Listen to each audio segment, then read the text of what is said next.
Entre la méfiance et la confiance au sein des réunions sacrées. Sylvain Moutombo, bienvenue. Merci. Voilà, président des RDT, Rassemblement démocrate tshisekédiste. Merci aussi d'avoir répondu à notre invitation. On vous a suivi, vous aviez parlé, vous aviez dit il n'y aura pas des conciliabules, il n'y aura pas des négociations. Cap vers les élections de 2023. Mais avec les forcings qu'il y a lieu de mettre beaucoup plus de doutes, de forcing par rapport à l'investiture du candidat ou du président Denis Kadima à la centrale électorale. Merci beaucoup. Mais je ne sais pas sur base de quoi vous citez le terme forcing sans vous poser une question de cogitation sur les textes qui régissent les confessions religieuses en ce qui concerne le choix du candidat président de la CENI. Il ne faudra pas retourner à la fausse théorie du mensonge répété. La théorie du mensonge répété est l'apanage de ceux-là qui veulent détruire ces pays. Parce qu'ils l'ont utilisé plusieurs fois. Mais cette fois-ci, ils ne peuvent pas l'utiliser en face de ceux-là qui ont eu l'arme de la démocratie afin que la lumière puisse diriger ces pays. Qu'est-ce que je vais dire? Pourquoi les confessions religieuses ont-ils décidé de porter Kadima à la tête de la CENI? C'est parce que M. Kadima a eu un CV riche en couleurs et ayant répondu à tous les critères édictés par les 8 confessions religieuses. Si vous avez 2 confessions religieuses qui trouvent que Kadima n'a pas qualité d'être admis comme président de la CENI par les 6 autres confessions, ils ne pouvaient que se référer aux textes qui les régissent. Les textes qui les régissent leur demandent à ce que, s'ils ne trouvent pas un consensus autour d'un candidat, ils recourent au vote. Et ils sont recourus au vote et la majorité s'est dégagée et il y a 6 sur 8 qui ont choisi M. Kadima sur base d'un critère objectif. Maintenant, ceux qui réfèrent la théorie du mensonge répété ne peuvent pas nous prendre comme des petits-enfants. Mais arrivé au niveau de l'Assemblée nationale, on a relevé les députés ont relevé certaines irrégularités. C'est que par rapport à la commission paritaire qui devrait traiter les dossiers individuels, le président de la commission paritaire est le même que le président de la commission PAG. C'est qu'il y a aussi une irrégularité. Ne m'amenez pas sur ce terrain-là. Oui. Je vous amène sur un terrain qui est principal, parce que l'Assemblée nationale n'avait qu'un seul rôle, de valider ou d'entériner le choix des confessions religieuses. Point barre. Il n'y avait pas une autre théorie. Oui, avec certaines irrégularités relevées par... Vous n'avez pas d'autre théorie, vous n'avez pas d'autre théorie à créer. C'est chercher à tromper le peuple. C'est pourquoi je vous retourne à la théorie du mensonge répété. Ces mensonges répétés ne tiendra plus, parce que nous allons répéter chaque jour la vérité. Qu'il y a 8 confessions sur la décision du consensus qui a raté. Et aujourd'hui, il y a les 6 qui ont décidé de prendre Kadima comme président de la CENI. Et c'est ça la réalité de la charte qui régisse les 8 confessions religieuses par rapport au choix ou la désignation du candidat président de la CENI.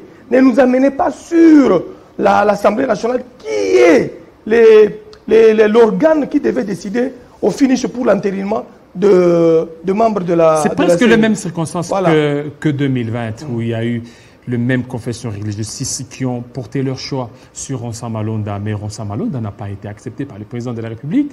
Pourquoi 2 poids, 2 mesures? Ils ont refusé Kadima. L'Assemblée nationale leur a retourné le dossier plus de 6 fois.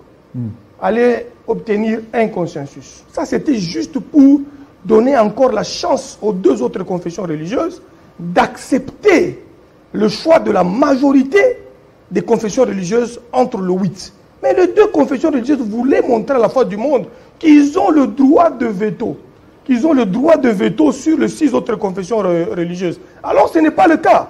Qu'ils arrêtent à tromper le peuple congolais et les chrétiens catholiques et les chrétiens des églises des réveils, ainsi que ceux des églises protestantes.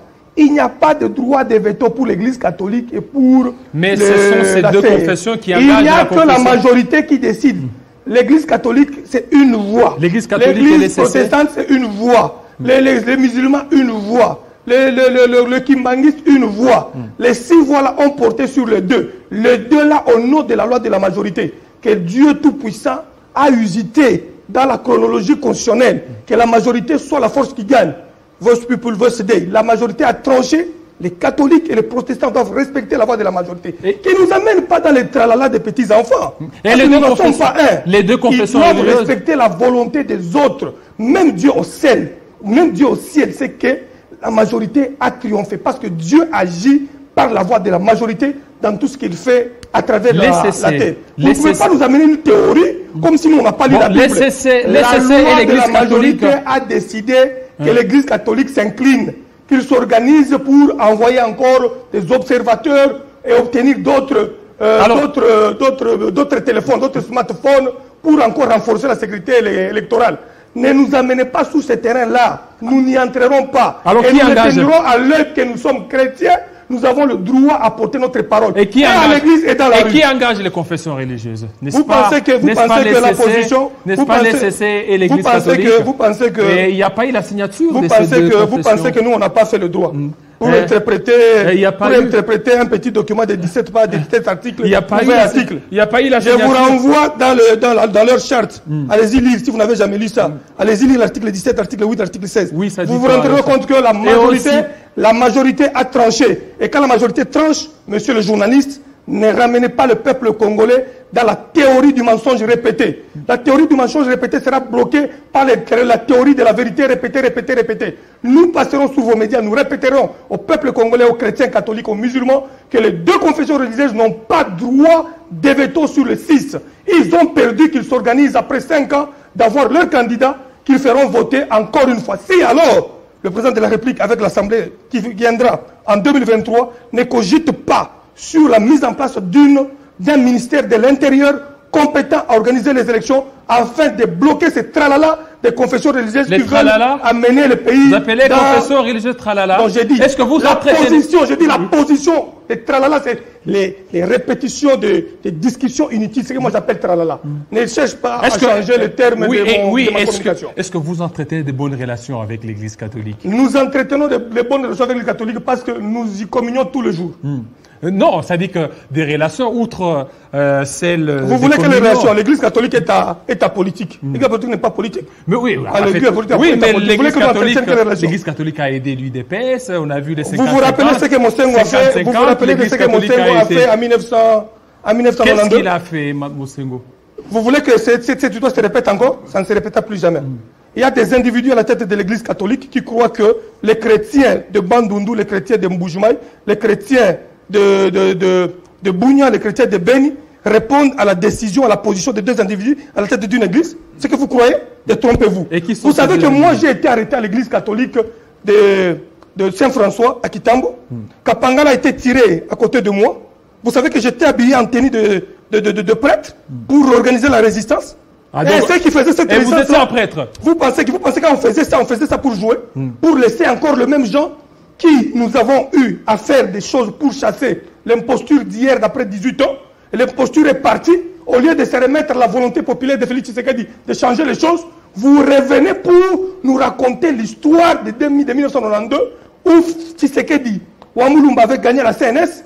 Les princes de l'église, certains, utilisaient leur manie, comme on est en train de le voir aujourd'hui, afin de créer la 3e voie pour empêcher Tshisekedi de ne pas diriger la République. Vous voulez aujourd'hui créer le trouble au pays pour créer encore une 3e voie comme vous l'avez fait en 1992. Le peuple congolais est en train de vous observer. Le même peuple-là que vous faisiez marcher en 92, le même peuple-là qui ont marché pour faire partir Kabila avec l'UDPS et les autres là, c'est le même qui se lèvera pour dire aux princes de l'église qui ne veulent pas jouer franc jeu, qui étaient allés accompagner Fayoulou à Genève, avec les smartphones, avec beaucoup de trucs là, pour faire la guerre à Félix Tshisekedi afin que les positions... C'est le même aussi qui vous a accompagné, non? Nous nous sommes accompagnés en tant que chrétiens, en tant que peuple congolais. Il y a les catholiques, il y a les chrétiens Kimbangis, il y a l'église des Noirs, il y a Mfumu Kimbangu avec tous ses fidèles. Il y a Nembwandansemi qui était résistant, patron dans ce pays avec ses fidèles et ses chrétiens. Il y a eu des évêques, il y a eu des pasteurs qui ont fait un grand travail dans ce pays. Nous ne permettrons pas qu'il y ait un panafricaniste à la tête du pays qui a la volonté d'arrêter les voleurs, qui a la volonté de bloquer les écoles fictives où il y a eu beaucoup de détournements d'argent, qui a la volonté d'arrêter tous ceux qui sont en train de détourner les fonds au niveau des institutions de la République, qui a la volonté de construire, qui a la volonté d'obtenir la relance agricole avec Bukanga Alonso, avec le service national, qui a la volonté de redonner le blason à notre diplomatie agissante, qui a la volonté de bloquer les 182 rebelles ou groupes armés que vous nous avez laissés pendant plus de 21 ans. Et les groupes rebelles, vous avez promis de mettre fin. Vous voulez les combattre pour retourner le pays en 60, Monsieur pour retourner Sylvain, le pays en 92, pour retourner le pays en 97. Vous aviez promis. Nous sommes de l'église catholique, nous allons marcher le jour où l'église catholique va demander à ce que le peuple marche pour déstabiliser les institutions de Félix. Nous marcherons pour appuyer l'église catholique dans la démarche de soutenir la République par Félix Tshisekedi Tshilombo. C'est le rôle que l'église catholique devrait faire. C'est le rôle que l'église protestante devrait faire en ce net moment. Parce que le Congo a subi 32 ans de dictature, 18 ans d'une dictature atroce avec tuerie des hommes politiques, ainsi de suite. Et ils savent très bien. Et maintenant, et ces 3 ans, ça se passe comment? Les 32 ans de Mobutu. Prenons les 3 ans de Félix. Oui, ça se passe comment? Est-ce que les chrétiens catholiques ainsi que les princes de l'église peuvent faire une étude comparative et durant les 3 ans, Félix a mal géré? Et durant les 3 ans, c'est le paradis. Mais comment, hélas, selon vous, vous trouvez comment? Le 3 ans de Félix Tshisekedi vaut 18 ans de Kabila. 18 ans. Et je vais te le démontrer ici avec pièce sur pièce. Oui, comment? Où avez-vous amené l'IGF pendant les 18 ans de votre règne? L'IGF était où? Mais quand vous posez la question, c'est comme si vous me posez moi. Voilà la question. Moi, je ne suis pas. Je te repose une autre question. Voilà, allez-y. C'est à vous de pouvoir répondre. Où avez-vous amené les détournements à gauche, à droite? Qui a arrêté les détourneurs? Il n'y avait pas de conseil des ministres dans ces pays pendant 18 ans. Vous le savez? Les ministres... Mais il y a eu de conseil des ministres, vous ne l'avez pas suivi? Il y a eu de conseil des ministres et le président de la République, il participait pas régulièrement. Je suis le problème du Congo ici depuis 1989. Donc il n'y a jamais eu de conseil des ministres? Depuis 1989. Il n'y a jamais eu? L'avènement de 18 ans, il y a des conseils des ministres qui se faisaient pendant 20 minutes et 30 minutes. Vous avez suivi Willy Michiki qui vous avait dit ici en tant que... Maintenant, aujourd'hui, vous faites confiance à Willy Michiki? Willy Michiki, vous faites confiance à Willy Michiki? C'est lui qui a parlé de choses par rapport à l'UDPS aujourd'hui.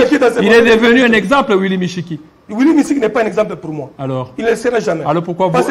Et pourquoi vous citez ça? Je le dis, c'est un aîné, c'est un Tshisekedi raté. Un Tshisekedi raté ne peut pas venir prendre de la censure. Je ne fais que répéter ce qu'il a dit par rapport au conseil des ministres qui n'existait même pas. Alors il ne faut pas le suivre. Et vous voyez que, et à chaque fois, lui, il n'a jamais été constant dans Vous avez vu comment est-ce que nous sommes battus pour ramener le budget de l'État. Vous avez vu comment est-ce que Félix Tshisekedi s'est battu.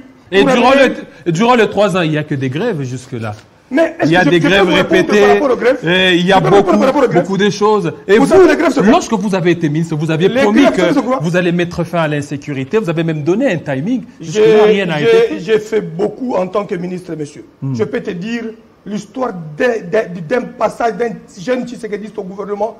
Il a fait textuellement ce que Tshisekedi avait fait dans 3 mois. Sylvain Moutongo, en tant que ministre, a réhabilité les infrastructures des anciens combattants avec les moyens propres de l'armée et des anciens combattants. Les immeubles qui étaient détournés hier, je les ai récupérés. J'ai construit une école pour les anciens combattants et les retraités militaires. J'ai récupéré les immeubles au Katanga et partout ailleurs qui étaient spoliés, volés par ceux-là qui étaient censés protéger. Par rapport à l'insécurité, par rapport à l'insécurité, vous aviez promis, vous avez dit que dans quelques temps, vous mettriez fin. Dans une année, 6 mois, c'est que j'ai fait. Mettriez fin aucun ministre à après 75 ans l'insécurité. ne l'a fait pour les anciens combattants. Non, c'est par rapport à l'insécurité. On vous a suivi. Par rapport à l'insécurité. Voilà, on s'attendait à ce que l'insécurité puisse diminuer. Il y a des avancées très significatives, cher ami. Très significatives, monsieur. Vous étiez là 18 ans, vous nous avez laissé 180... Comme quoi, par exemple? Je suis en train de te répondre. Allez-y. Vous nous avez laissé 182 groupes armés. Le vous, c'est comme si c'est Jean-David qui était... Les 182 groupes armés, il y a Rouberwa qui était partisan. Il y a Jean-Pierre Mbemba. il y a Roger Lumbala. Et Joseph Tous Kabila. ces gens-là, chacun avec ses armes, Kabila était là. Joseph Kabila les a réunifiés durant 18 ans. Le pays il n'a jamais unifié. Il n'a jamais terminé la guerre à l'Est. Il a laissé 182 groupes armés à l'Est. Oui, parce que c'était une guerre asymétrique. C'est un problème qui n'a pas su résolu. Une guerre asymétrique. Voilà, mais nous avons placé un état de siège pour trouver des solutions. Et pour quel résultat? Il n'a pas trouvé depuis 18 ans. Les résultats, est-ce qu'il y en a là-bas? Il y a des résultats. Parce qu'aujourd'hui, hier, on arrête le meneur de ces mouvements-là qui cite même les gens qui travaillaient avec nous hier. Certains ont pris fuite, je t'informe. Je ne sais pas te livrer les informations des services. Parce que Félix Tshisekedi a imposé ce que les autres ne voulaient pas qu'il y ait un état de siège. Si vous étiez très réfléchi, vous aurez pu mettre l'état de siège là-bas il y a 10 ans, 15 ans. Vous n'avez pas pu mettre l'état de siège là-bas. Et nous mettons une solution. Oui, mais c'est la 10e prorogation. Trouver des solutions. La 10e prorogation de l'état de siège. Ça peut être prorogé même 40 fois pour nous mettre la jeunesse mais pour quel résultat? Et que nos paisibles citoyens puissent vivre d'une manière simple et sans être tués encore comme on l'a fait plusieurs fois. Voilà. Donc le problème de l'Est de la République, l'état de siège ou l'état d'urgence, c'est une solution impeccable. 18 ans, 180 groupes armés, vous n'avez jamais songé quelle stratégie mettre là-bas. Le président Félix est venu, il a donné l'état de siège, vous commencez à combattre l'état de siège. Quelle autre solution palliative vous aurez là-bas? Il n'y a pas d'autre solution. C'est l'état de siège qui va trouver des solutions à notre population à l'Est. Mais pour l'Église catholique, nous continuons à respecter nos princes de l'Église. Nous continuons à respecter toutes nos confessions de l'Église. Mais nous demandons qu'ils puissent faire la comparaison entre les 18 ans de Kabila et les 3 ans de Félix Tshisekedi. S'ils sont des gens qui veulent aider le pays, qu'ils commencent d'abord par soutenir la gratuité de l'enseignement. Merci beaucoup, M. Sylvain. Qu'ils soutiennent toutes les initiatives du président de la République. Et demain, c'est le peuple congolais qui gagnera, c'est les chrétiens catholiques qui gagneront, c'est le fidèle de toutes les îles qui gagneront. Mais combattre le président de la République, c'est retourner le Congo en 60, c'est retourner le Congo en 97. Et c'est là, nous, résistants panafricains, nous ne le permettrons jamais. Nous allons mettre encore davantage notre couleur du sang et la peau noire pour défendre le président de la République et le peuple congolais, afin que tous les aventuriers puissent être mis autre de votre passage. Tout de suite, on va parler encore, toujours au niveau des lignes sacrées. C'est tout de suite.